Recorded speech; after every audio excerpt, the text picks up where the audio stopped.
Dan Illman, Mike Beard taking a look at the third of three Gulfstream Park Stakes races on Saturday. Race number 10 is the Musical Romance Stakes. $75,000 is the purse for Florida-bred fillies and mares. Before we get to the analysis, please try out those new DRF mobile past performances.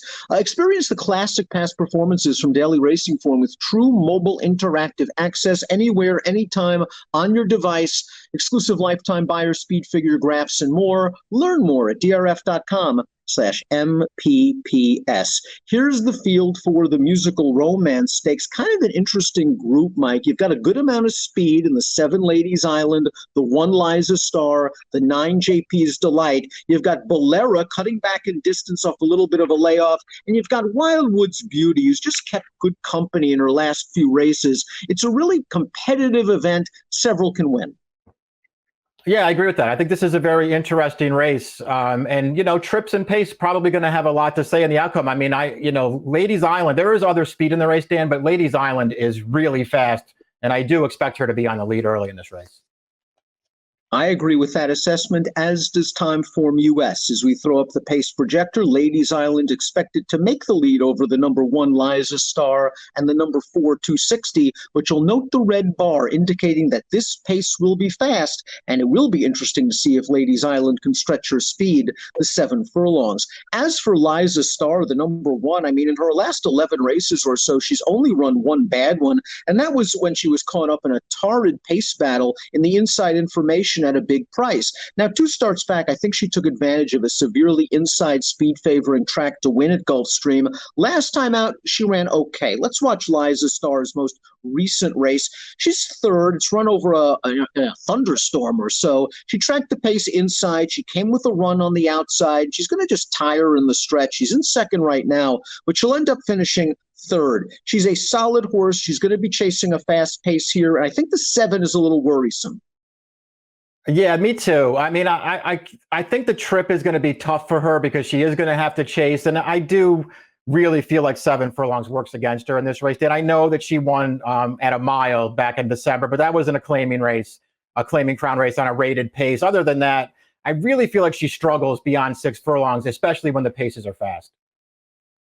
Looks like Todd Pletcher has found a good spot for Bolera's second start of 2020, dropping her into this Florida-bred stake. Heck, she's a graded stakes winner already. She won the Cumley 2 starts back. And in her seasonal debut, going 9 furlongs in the ladies, I thought she ran a pretty nice race. We'll take a look at that race at Aqueduct over a sealed, sloppy track. And Bolera was forced to go after a long shot pace setter that just went out and set a fast pace. She took over the lead. She's down towards the inside. She's sort of been involved with the runner-up Lucky Move for about 3 furlongs. Lucky Move tried to go with Bolera on the turn, but Bolera, the odds-on favorite, always found a little bit more. What do you think of her turning back to the 7? Is this distance too short?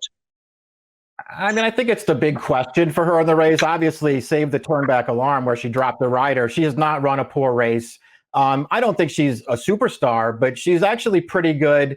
The question is Pletcher using this race off the layoff to get her stretched back out again? Because clearly he wanted to go long with this horse right from the start, basically. Nothing but 2-turn races on her card. Wildwood's Beauty, in my opinion, I think is the horse to beat in this race. I thought she had a tough trip in the Inside Information 2 starts back. She was in and among horses and shuffled back severely on the turn. She then had to come wide turning into the stretch. She actually made the front in a race where the last run was the best run. And last time out in the Hurricane Birdie, she threw a little bit of a fit in the gate, popped open the gate prior to the start, then ran a solid second. We'll take a look at Wildwood's Beauty's stretch run in the Hurricane Birdie. She ran a good second, and it's worth noting 2 horses have come back to this from this race to win. The 6th place finisher returning to win by 8 lengths with a 90 buyer. The 9th place finisher winning an optional claimer at Oaklawn with a 92. This filly's just in good form and should get the right setup. Yeah, she's just rock solid in here. 12 starts on dirt in her career. She's been in the exacta every single time on the main track. 7 furlongs is no distance for her. And as opposed to some of the others, Dan, she's fine without the lead. If they go fast in front of her, she's okay with that. She can still keep within range and then make a run through the stretch. There's just a lot to like about her. And then you add in that Irad's taken over for the first time, and I think that's a positive as well.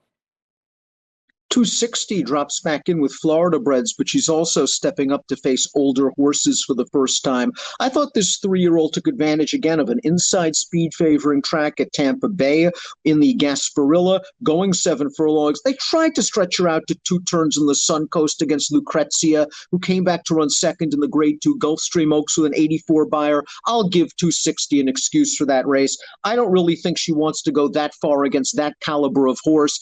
Turning back is okay for her. She just finds a tough spot. Yeah, it's a tough race for her. I like her cutting back as well. The Gasparilla, yeah, she did probably take advantage of a speed favoring track in there, but it was a quality win. I mean, that was a good field.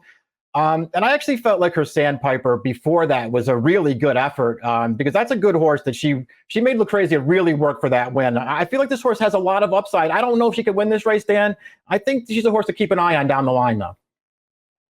Picara, I think, outran her odds. Well, she certainly outran her odds. She was 97-1 in the Sand Springs on turf. She ran 4th last time out, chasing a solid pace. But dirt is the question. She's been a turf horse for most of her career. And even though she's going to be a good price in here, I'm not sure I want to take the risk of her trying the surface. Yeah, I'm not taking this horse in this race either. Maybe it'll fall apart, and she can make some kind of a run at it late, Dan, but I'm not taking her in this spot. Starship Bonita returned off of a lengthy layoff last time out and was no match for Liza Starr. She certainly is eligible for improvement in her second start of the form cycle, but she's going to need to improve by leaps and bounds. Her buyers are light. Yeah, that's the real problem I had with her, too. I'm willing to give her the benefit of the doubt for that last one where she was no factor, and she is a stakes winner as well. It just feels like she's a little slow for this field. Ladies Island has won 15 of 29 in her career, and I believe she's won 10 out of her last 12, including this effort at Tampa Bay Downs, where she was 1-5 and just very cleverly placed in a starter optional claiming event against inferior competition. She blasted out to the front, and she was just too much for this field. The question here is 7 furlongs.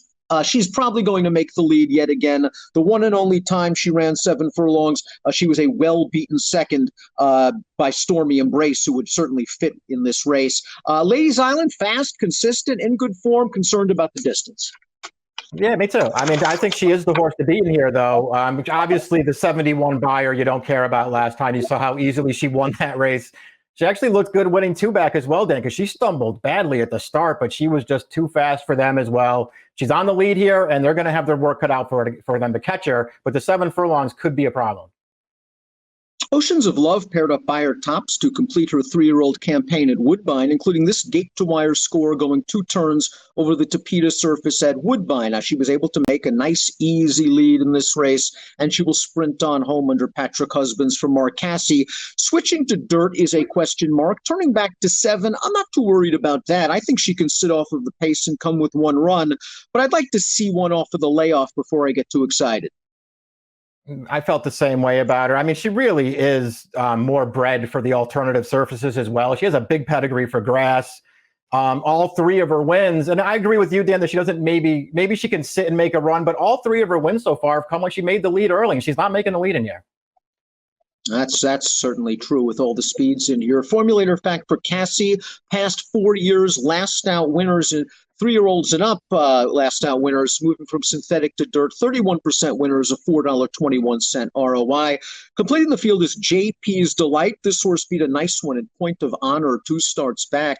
I think Point of Honor was a short horse in that race, and JP's Delight took advantage of having a couple of races under her girth. She disappointed last time out as the favorite at Gulfstream. Violent Times, the runner-up, I believe, is running at Gulfstream on Thursday after we tape this race. We won't know how that works out for her. She has speed, a nice outside post, but that last race was really disappointing. Yeah, of the horses that are sort of grouped as, maybe the potential second or third choice in this race behind the favorite, she was the one who I'm just going to sort of be against in here, Dan. I know she's very lightly raced. She likes 7 furlongs. She has some figures. She was bad last time, though, and I don't think I can take her out of that race. And here's a formulator fact for Kathleen O'Connell. Past 4 years, older dirt sprinters and non-graded stakes at Gulfstream, 43% winners, a $5.02 return on investment. Here are our top picks for the musical romance stakes, race number 10. We look at it pretty much the same way, just the exact box. You're going 3-2. I'm going 2-3. I think those two horses are going to get good setups. I think they're going to be running on at the end. Me too. I mean, I just feel like Wildwood's Beauty is, very logical in this race, especially at the 7 furlongs. And I'm going to take her, and I'll be very interested to see what Pletcher's horse does off the layoff. I'm curious to see what Todd's horse does as well. I think she's pretty good. I think she will do well at 7 with some pace up front. Mike's going 3-2-4-7. I'm going 2-3-1-7. It's the $100,000 musical romance stakes and has an approximate post time of 5:24 Eastern. Good luck.